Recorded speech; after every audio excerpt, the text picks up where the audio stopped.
Hi, come on in. Thank you for joining me. I appreciate it. I've got something that might be pretty interesting tonight.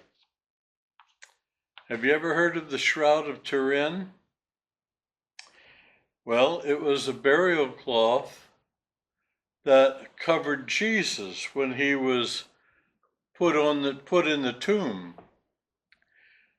A shroud in the first century, when Jesus died, was a piece of cloth about 14 feet long and 3.5 feet wide.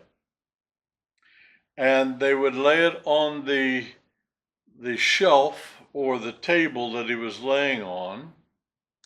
And then they folded it over his head and down the rest of his body so that the shroud was touching the body from both sides, top and bottom. And he was dead. That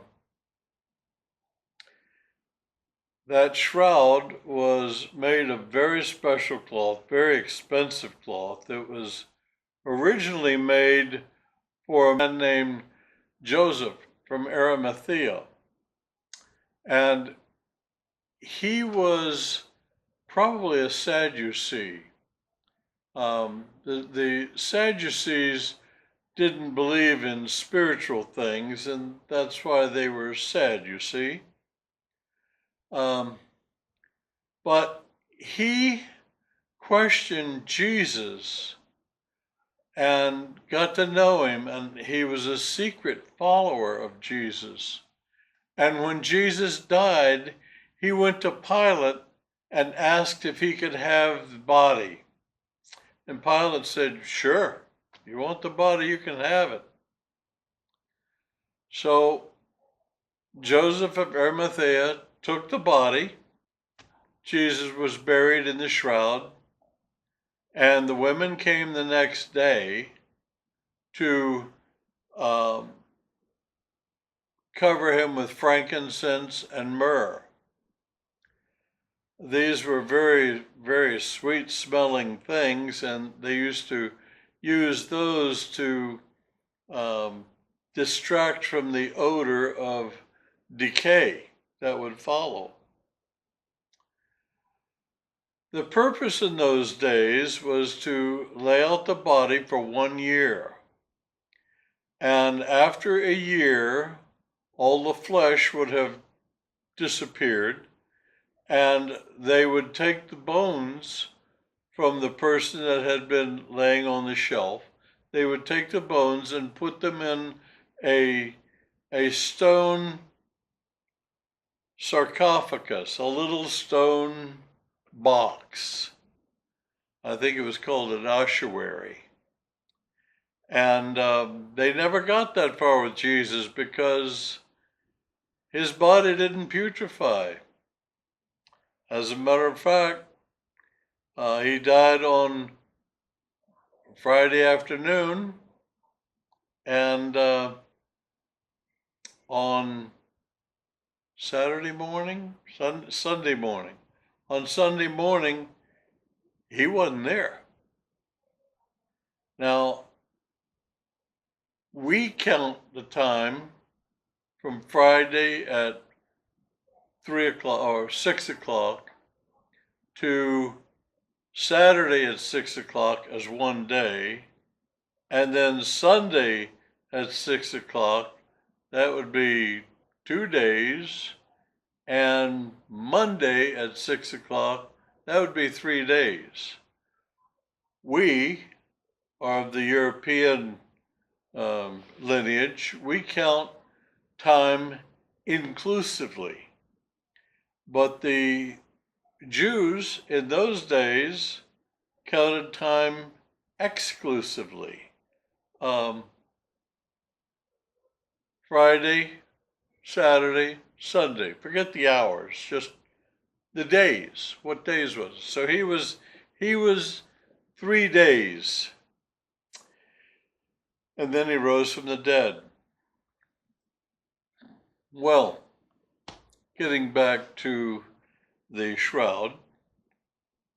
Um, the shroud had been rolled up and put at the end of the table, and there was a head napkin that had been folded, and that was put at the other end, up near the head side of the table.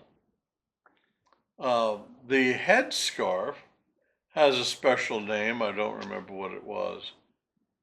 But they used to put the headscarf over the head. Sometimes they would tie the headscarf and the jaw together so the jaw wouldn't drop open. The headscarf, by the way, is in Spain today. It's in Spain. And the shroud has a long history, which I'm not going to bother telling you about because that's what this video is about, and you're going to be able to listen to the people that know a lot more about it than me.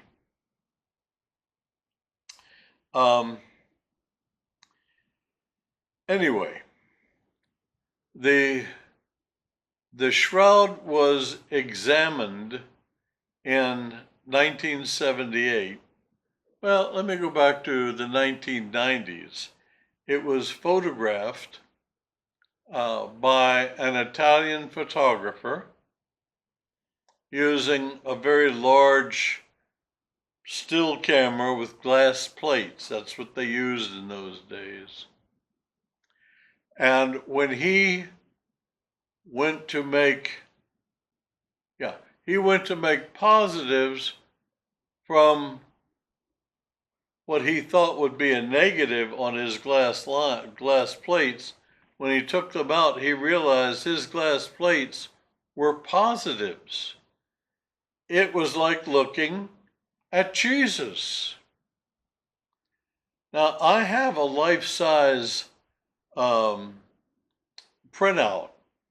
copy of the Shroud of Turin upstairs, and you can see all the wounds. He had 372 wounds on his body. There were blood marks all over it, and you're going to hear about the blood.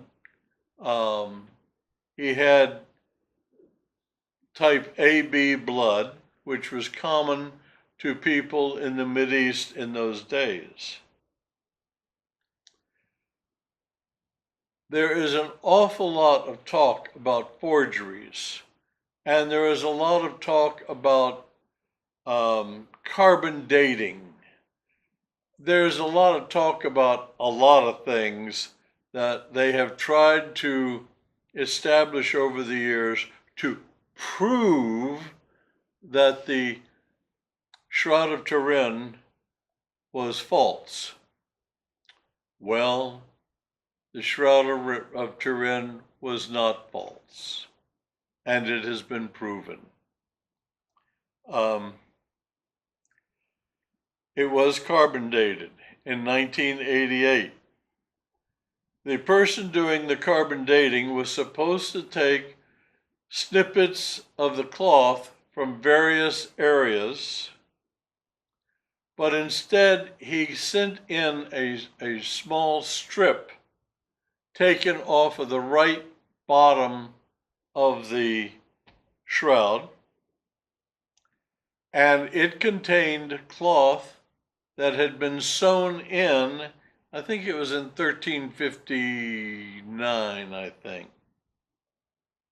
And he sent that included with a small snippet of material of the original shroud. And he sent that to the Oxford College in Oxford, England, for carbon testing. He sent it to the University of Arizona, and he sent it someplace else. They sent it to 3 places.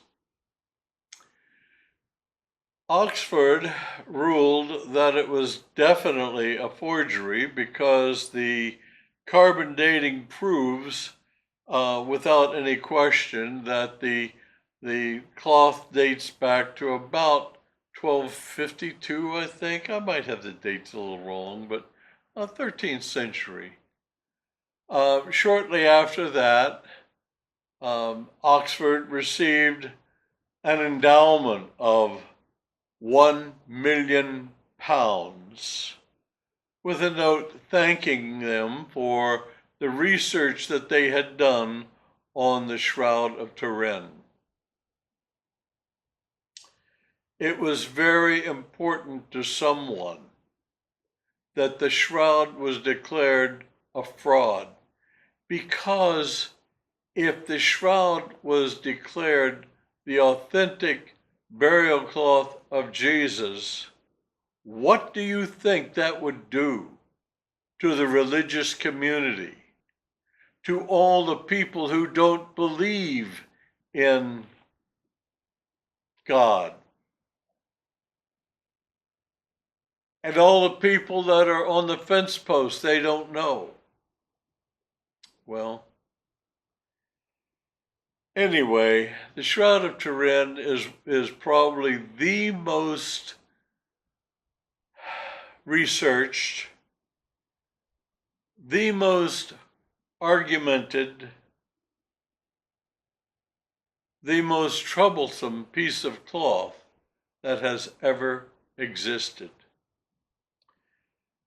The videos that you're going to see this evening, there are 3 of them. One of them is from Glenn Beck, of all people. But he had an interesting thing, 13 and a half minutes long, on the Shroud of Turin, and I included it. I included it because he's an interesting person, and he's done a little bit of research, and he had something to say from the observations. Then there was a man named Brian Cray. Brian Cray presents the Shroud of Turin. It's a 1 hour and 16-minute video, and it is excellent. He is a Bible believer, and he approached his research on the Shroud of Turin as a believer. Then there was another video. It is called, "Is the Shroud of Turin Real?" It's 54 minutes. And this is by a non-biblical, secular, I don't know what to call him. He has made a video. It's very good quality video. He has asked a lot of questions, and he has systematically answered all those questions, and he gives me the impression that he is neither a believer nor a disbeliever. He's just looking at the science. So I thought these 3 would really be good. The reason why I chose them, I spent 2 days looking at videos, and they just go on. There must be hundreds of them. I would like to think that I found the best 3. I don't think I did. I think Brian Cray would be in the best 3. I like Glenn Beck because he's down to earth and he's straightforward, and he's no nonsense. The third fellow, I don't know his name, and I'm afraid I didn't mention the name of his company or his logo or whatever you want to call it. But it will be in the descriptions, and you will see for yourself who it is. Now, as far as the descriptions go, if you want to find the links to these, they're right down there in the descriptions. Look for the word right below here. It says ... more. Click on that. The links will fall, and then you can pick on each one, and they will take you directly to the videos that they represent. If you would be good enough, if you like this video or think you'll like it, give me a thumbs up. And if you want to subscribe, subscribe. But the most important thing is share this with someone. It is very important that people find these videos. So share them.